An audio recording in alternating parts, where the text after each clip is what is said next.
homeowners, they know this very well. Sometimes a good sump pump is the only thing standing between you and a flooded basement. Fox 6's Brett Bagansky continuing our Storm Center team coverage tonight. He has details on what people are doing to keep their basements dry. He joins us live. Brett?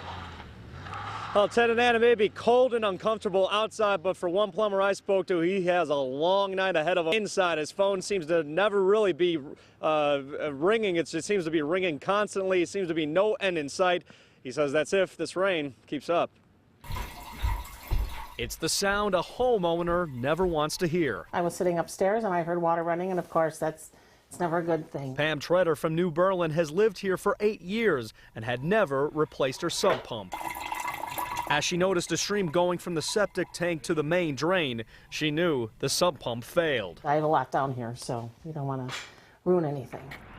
So she called her plumber, Michael Banazinski, before the problem. You get 2 inches per hour, 2 inches in a day total. It's quite a bit of rain. Gets worse. Kind of typical. People panic, some pumps fail. Obviously, you're going to have to work late to do something like that. He's expected late Wednesday night and possibly the rest of the week. The common house call replacing sub pumps, which typically last about 10 years and range from about $100 to $300 to replace. Fortunate the customer was raining right into the floor drain, so they were lucky. Most people have carpet in the floor that soaks the carpet.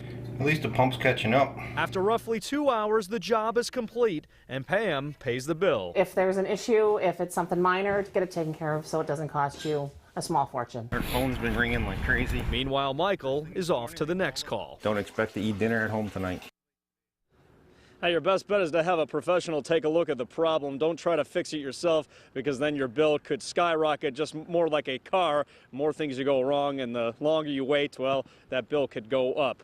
We are live in Brown Deer. Brett Bagansky, Fox 6 News. A bad time it is to find out your sump pump isn't working. Did the plumber have any advice on how to check it during drier times? Is it something you just figure out it's not working at the worst of times?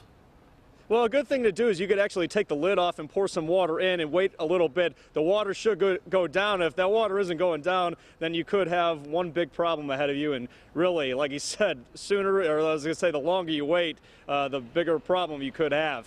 Brett Bagansky reporting in Brown Deer. Thanks for the tips. Believe it or not, things are worse to the north. Ice and snow. This